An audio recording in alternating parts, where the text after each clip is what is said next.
Javier, ¿cómo estás? ¿Qué tal, Antonio? Bienvenido. ¿Qué tal, Ramón? Buen día. Sí, ¿cuándo, que además de economista conoces de historia económica, cuándo empezó la debacle argentina?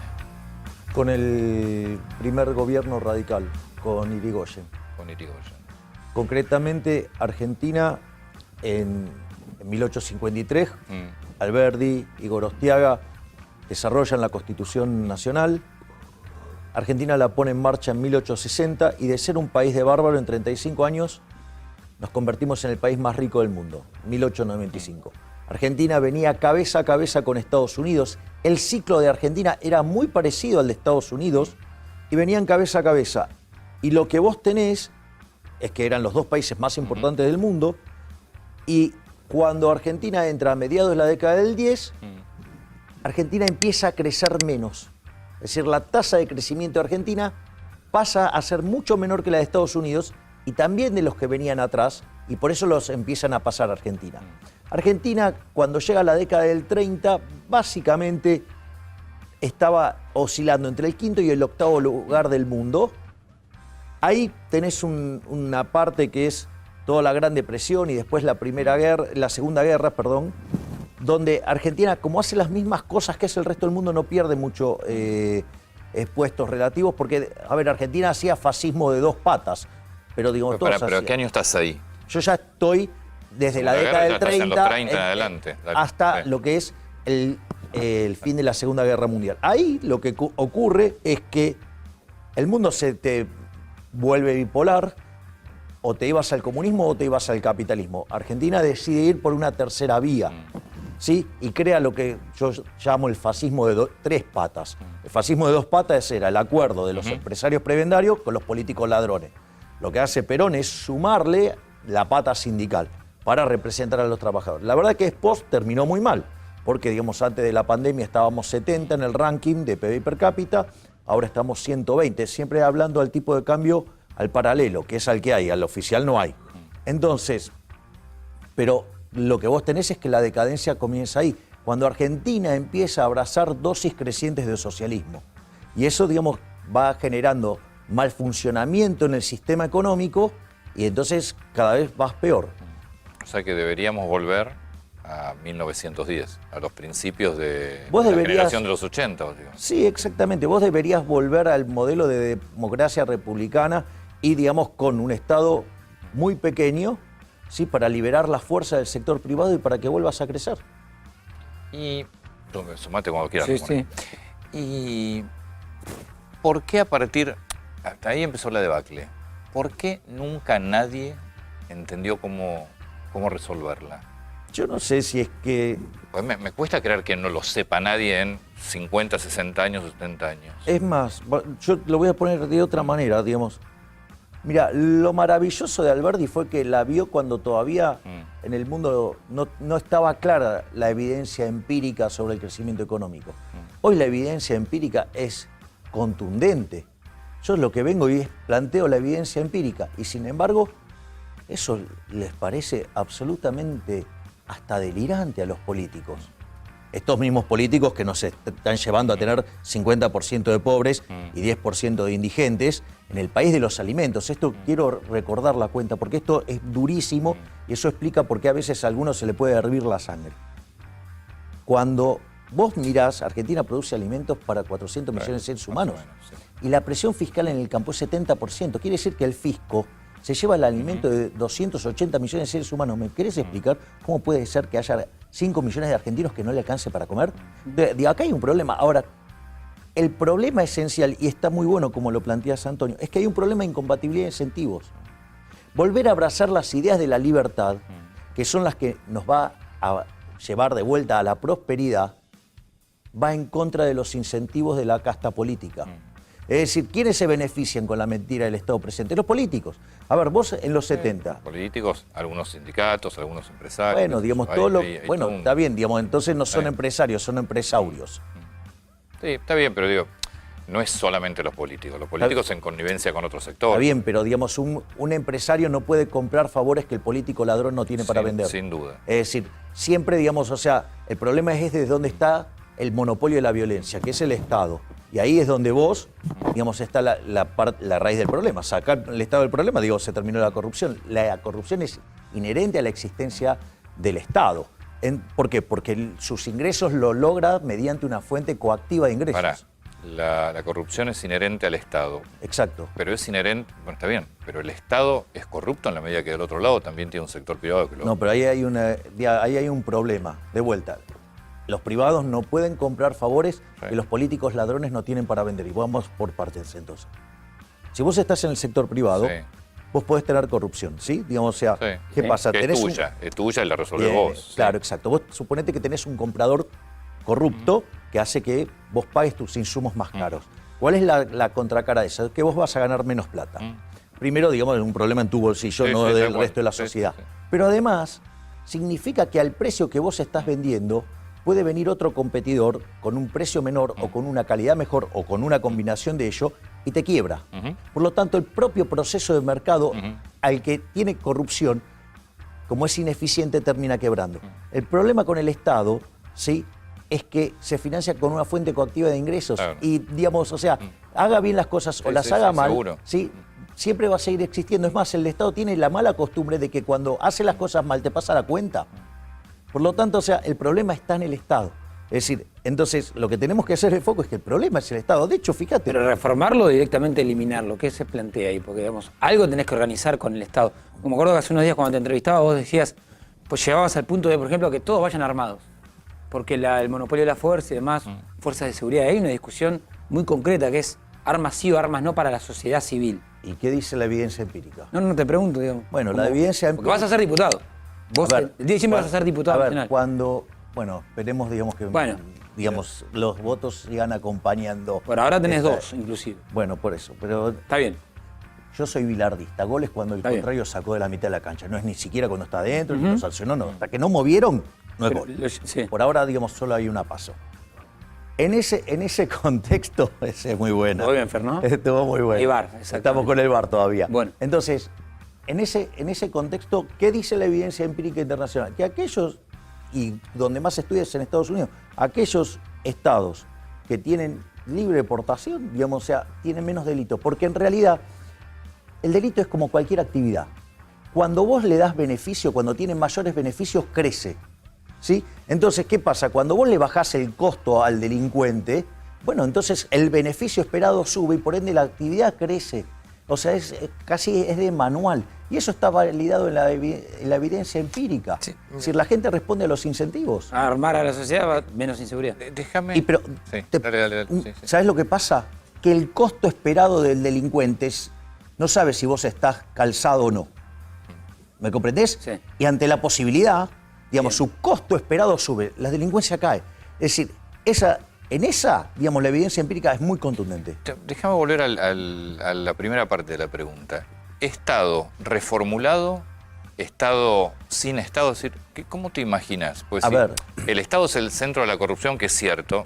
También uno debería tener un poder judicial y leyes que te permitan que el Estado no sea corrupto. A ver, también es el centro de todos nuestros males, porque, a ver, vos a inicio de los 70 tenías 4% de pobres y un Estado del 45% y un Estado del 15% del PBI. Hoy tenés 45% de Estado y tenés casi 50% de pobres. O sea, los únicos que progresaron acá... Con una economía funcionando y con menos pobres, vos invariablemente tenés menos Estado. Podés en realidad, cuando vos corras al Estado del medio y permitas que cause el proceso de acumulación de capital y ahí se incremente el producto per cápita y ahí te aumenten los salarios reales, pues, digamos, vas a tener como consecuencia que vas a tener menos pobres. O sea, ahora, la pregunta que ustedes hacen, y está muy buena, y digamos, Ramón también lo está señalando ahí, es, hay un punto que es normativo y un punto que es positivo. En el plano normativo es cómo debería ser. O sea, yo digo, filosóficamente tengo una posición. Para mí, digamos, o sea, yo soy anarcocapitalista, pero eso es una cuestión filosófica, ¿sí? Y tengo una idea de ideal de sociedad, por decirlo de alguna manera, que suena redundante. Ahora, en la vida real tengo un Estado que es de 45% del PBI y si lo corrijo por la parte informal es 75%. O sea, una locura.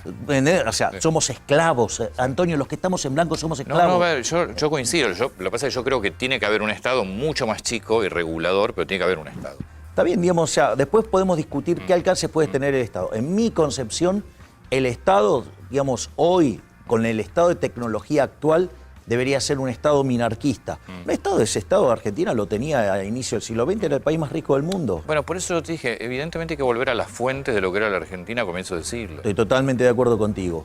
Y lo mismo con educación, por ejemplo. Lo mismo con, bueno, obra pública. Que yo ahí siempre rescato un planteo que vos haces. La obra pública tiene que ser privada. Y le sacás al Estado una caja importante. Bueno, esa es la propuesta que yo hago, que tiene que ver con pasar al sistema de iniciativa privada a la chilena. ¿Cuál es la magia del sistema de iniciativa privada a la chilena? Suponete que yo, digamos, miro, a mí me parece que de acá a acá debería haber una ruta. Entonces, vos vas al Ministerio de Obras Públicas y le decís, mire, yo quiero hacer una ruta acá. Entonces dicen, bueno, espere que consideramos a ver si usted puede hacer una ruta ahí. Entonces, suponete que sí. Entonces dice, bueno, vaya, arranque los estudios. Entonces vos haces los estudios y te gastás un montón de plata en hacer los estudios, toda tuya. Una vez que vos tenés eso, presentás el proyecto. ¿Y qué hace el Ministerio de Obras Públicas? Agarra y lo llama licitación. ¿Esto qué quiere decir? Que vos, aún siendo el proponente, podés perder. Y en ese proceso, ¿qué es lo que se termina limpiando? Toda la cuasirrenta. Es decir, al someterle la competencia ahí, vos lo hacés funcionar como si fuera competitivo. Y si no hay un privado que quiera hacer la ruta, que ahí sí la haría el Estado. No. Para el beneficio de un sector. Si no la quiere hacer el... A ver, ¿por qué no la, digamos, por qué no la... Si la ruta fuera necesaria, ¿por qué no habría de querer hacerla? Pienso, por ejemplo, hay un sector hay un sector o un punto, una localidad que necesita una obra para mejorar la vida a 200 personas. Pero un privado dice... A ver, digamos, la pregunta es, ahí ¿mejorarle la vida a esas 200 personas implica arruinárselas a otros? Pero pero ¿qué haces? No, es una cuestión de ¿cómo que no? suma cero. No, ¿cómo que no? No, Espera, digo, con algo lo tenés que pagar. Sí, claro. Ok, entonces se lo tenés que sacar a otro por la fuerza. Claro, pero no, se distribuye. ¿Cómo que no? Está bien, pero, ¿Cómo que no? pero vos tenés... Cuando vos decís, yo desde la poltrona quiero que X tenga esto, ¿cómo se lo vas a dar? Por eso, porque se lo está sacando a otro por la fuerza vía los impuestos. En ese caso, mi pregunta es, si no hay una iniciativa privada que ve un negocio en esa obra, no se hace. No. Porque el Estado no lo puede hacer. No, porque si... Dame un segundo. A ver, si el proyecto no es rentable, quiere decir que la sociedad no lo valora. Si la sociedad lo valorara, ¿sí?, sería rentable y se podría hacer. Es decir, en realidad, cuando te dicen esas cosas, en el fondo es tener algún justificativo los políticos para hacer cosas, ¿sí?, que es robarnos. Si el Estado, si no es rentable, no se hace. Obvio, porque quiere decir que los individuos no los quieren. Es decir, la contracara de la rentabilidad es que está la necesidad de los individuos y la disposición a pagarlo. Bien. Te escuchaba el otro día hablar del tema de educación. Yo creo que la educación es central y sí, acá voy al Estado. Para mí la educación pública y gratuita fue central para que el país fuera en un momento uno de los países que competía con el mundo entre los principales 7 u 8 países. Siguiendo lo que vos estás planteando, no existiría educación pública gratuita. No existe educación No gratuita. es gratuita, la pagamos con impuestos. Ok, por eso, a ver, por eso. Sí. La pagan además los que no van. Sí. Okay, sí. digamos, y en muchos casos, los que no tienen financian a los que tienen. Por ejemplo, en la UBA. Bueno, la universidad gratuita. Bueno, por eso mismo. O sea, no existe tal cosa como un almuerzo gratis. O sea, alguien lo está pagando. O sea, lo primero que hay que quitar es el mito de que es gratis. Porque eso es encontrar parte de la solución. Es cierto. Y después la discusión de lo que es la educación pública, ojo, porque está el problema de los contenidos. Y Argentina, digamos, tiene una característica que sus contenidos están desarrollados para lavarle el cerebro a la gente, ¿sí?, y que sean esclavos de la religión del Estado. Por lo tanto, o sea, lo que estoy diciendo es... con la educación? Bueno, pero por eso, pongo, digamos, rechazo lo de gratuita, porque es falso que sea gratis. Eso está de acuerdo, y sí. cuidado con lo que es educación pública, porque, digamos, la definición de los contenidos implica, que es lo que pasa hoy en Argentina, que es formar esclavos de la religión del Estado. Lo que yo estoy proponiendo es, eso está en Hayek y está en Friedman. Friedman, mira, tiene un libro que se llama Los Fundamentos de la Libertad. Son 3 libros en realidad. En los 2 primeros vos lo lees, o sea, y es anarcocapitalismo. O sea, y vos estás encantadísimo. Claro, ahora, ¿qué pasa? Llega el libro 3, pero el libro 3 es maravilloso. Dice, la sociedad quiere esto. Entonces, ¿qué es lo que hace Hayek? En cada uno de esos busca la forma de que eso exista generando el menor daño posible. Una de las cosas que vos podés ir a hacer es el sistema de vouchers. Sí, el sistema de vouchers, sí. ¿sí? Todo el mundo recibe dinero, todo el mundo, y vos elegís la institución a la que querés ir.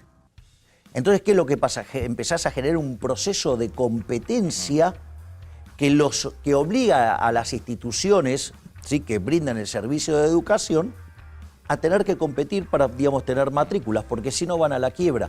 Y esto es independientemente que sea de gestión estatal o de gestión... ¿Y qué pasa si 1000 personas quieren la escuela Milei, que tiene 500 vacantes? La primera pregunta es, ¿que acaso eso no pasa hoy?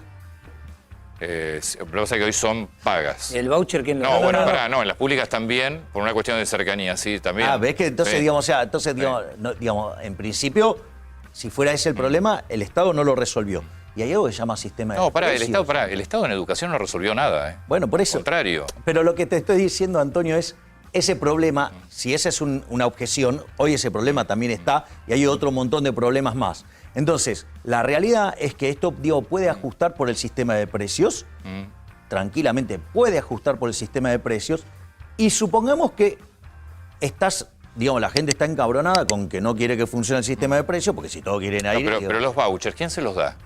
te los reparte el propio Estado. Ah, O sea, bueno, porque está si bien. la sociedad se puso de acuerdo, por eso lo cité a Hayek primero, porque esto es Sí, Friedman. sí, está. Hayek te dice, bueno, a ver, ¿cómo lo financiamos para que, digo, Sí. ok, lo querés tener, digo, o sea, la gente quiere, el Estado haga eso, bueno, entonces, busquemos la forma que haga menos daño. Entonces, en ese contexto, vos repartís los vouchers, la gente elige, digo, si hay alguna institución, digamos, que tiene mucha presión, digo, claramente lo puede resolver por presión, porque bueno, digamos, ok, ahora estamos a mercado, pero es más, si vos además no quisieras que eso pase, ¿por qué, digamos, esa institución entonces con esos criterios no puede arrendarle a otra, ¿sí?, la parte fija y hacer replicar el colegio? ¿Te sorprendió el número de las PASO? ¿Lo que sacaron? Sí. Sí. Mira, ahora la reta va por tus votos, digamos. La idea es sacar votos por derecha. Es difícil sacarle votos al frente de todos. ¿Qué crees que está haciendo la reta, el gobierno porteño?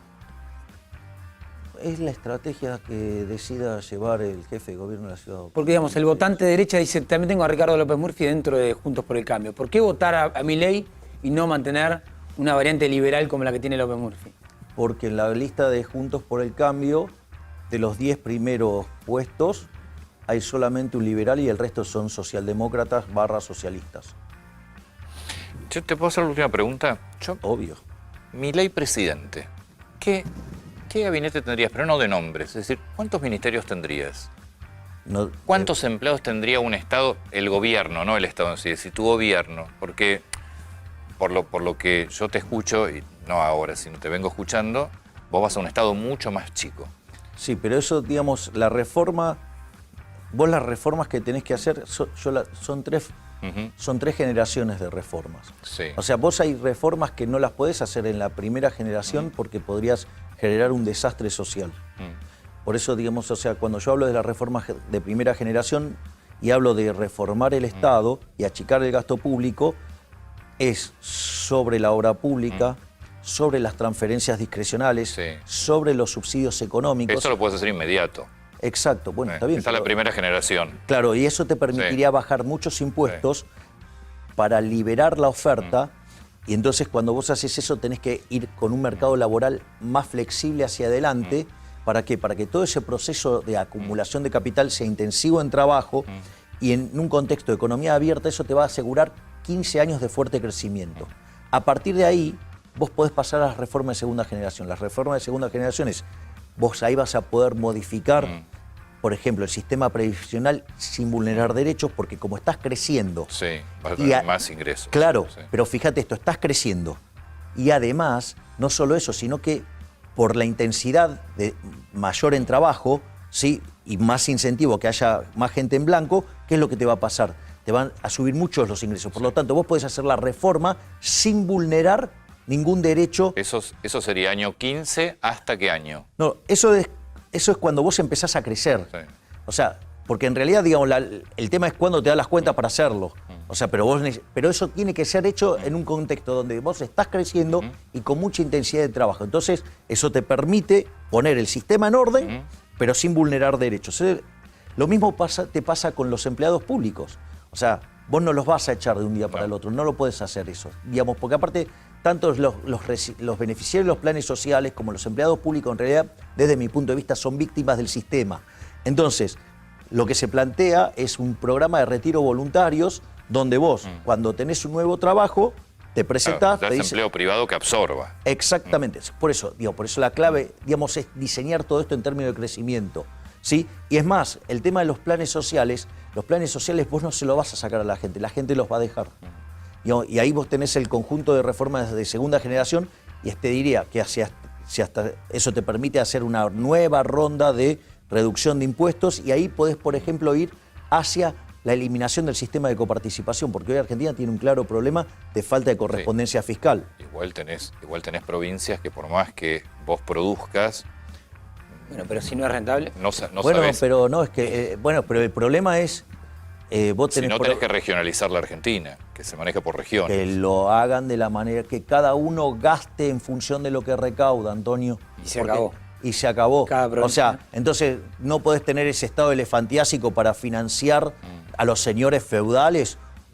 Qué problema. Si son justamente en la reforma que hay que hacer lo que tienen que perder son los políticos. Bien, ahí en ese caso una provincia que no puede soportar con sus ingresos, que vea qué reforma hace. Eso es lo que vos planteás. A nivel nación, lo lamento. No es que, digo, ¿por qué yo me a ver, no es un país federal?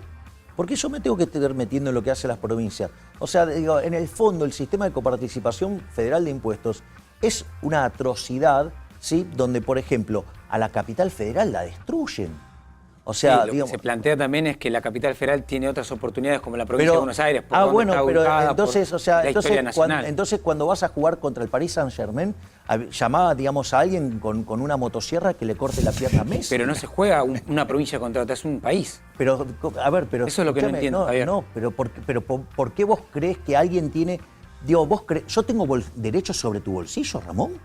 No, lo que yo pregunto Y bueno, es... esto es lo mismo. Vos estás diciendo que, a ver, entonces el resto de las provincias tienen el derecho de destrozar a la ciudad autónoma de Buenos Aires. Vos tenés mayores oportunidades estando en la provincia de Buenos Aires, en capital, por una cuestión, por ejemplo, de logística, que quizás no tiene Tucumán. Pero vos podés generar condiciones...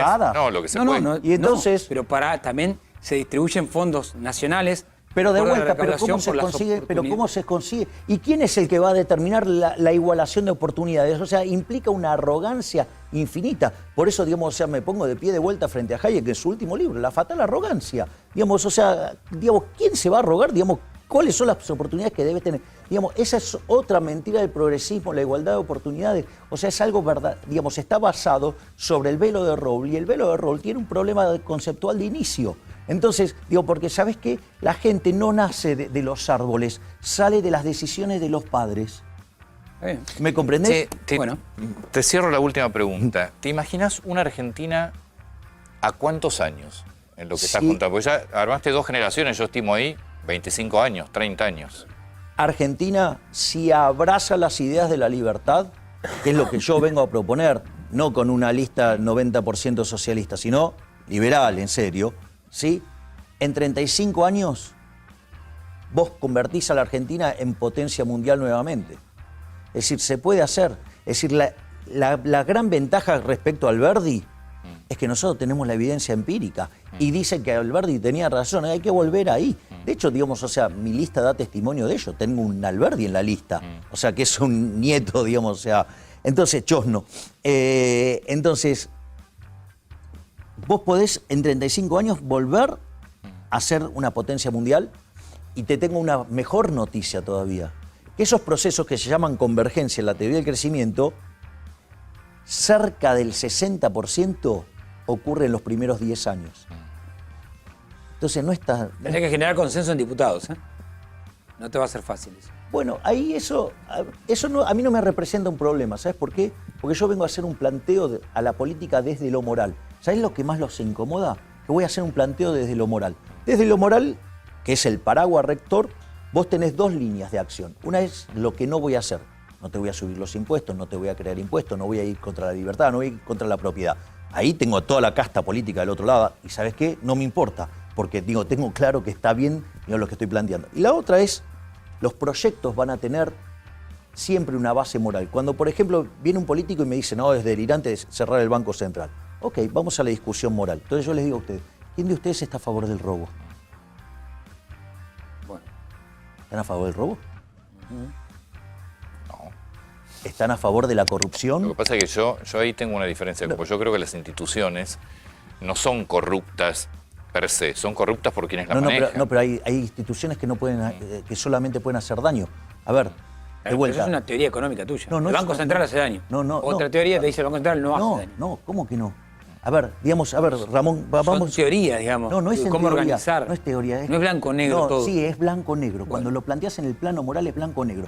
El Banco Está bien, Central. moral a ver, es un planteo lo moral. Pero Para claro otra que es un persona, planteo, pero claro que- bueno, está bien, pero son concepciones. pero, a ver, para mí robar está Está mal. bien. Para mí robar está mal. El Banco Central te Robo. roba. Para vos te el Banco Central roba. Está bien. Te roba con el impuesto inflacionario 5 puntos del PBI por año. No solo que es un impuesto tremendamente regresivo, que le pega más fuerte, entre 25 y 30 veces Perdón, más nos fuerte excedimos a los en que el- menos tienen, sino que te penaliza el crecimiento. De hecho, digamos, Argentina había estado entre los primeros países del mundo, no tenía Banco Central. El Banco Central es de 1935. Entonces, en realidad es un mecanismo por el cual los políticos estafan, ¿sí?, a la población. Y te voy a hacer un listado. Hago esto y lo Sí, termino. nos tenemos que ir. Nos tenemos que ir. No. Para que veas todo lo que necesita el Banco Central para hacer las cosas bien. Necesita saber las preferencias de todos los agentes, sobre todo lo viene de la economía, pasado, presente y futuro. ¿Sí? Tiene que conocer las preferencias intertemporales de todos los agentes. Necesita conocer la tecnología de hoy y la futura. Necesita, por ende, saber el progreso tecnológico. Necesita conocer la tasa de amortización de todos esos bienes de capitales presentes y futuros. Y además hacer las expectativas de inflación. Vos para saber eso tenés que ser omnisciente, omnipresente y omnipotente. Es decir, ser Dios. ¿Sabes qué? No hay nadie en la tierra que pueda hacer esa tarea. Yo lo digo, lo he dicho muchas veces y no con vos presente, a mí me encantaría que entres al Congreso. Creo que está buenísimo poder dar estas discusiones, así que la mayor de las suertes. Gracias, Por Antonio. favor. Gracias, Ramón.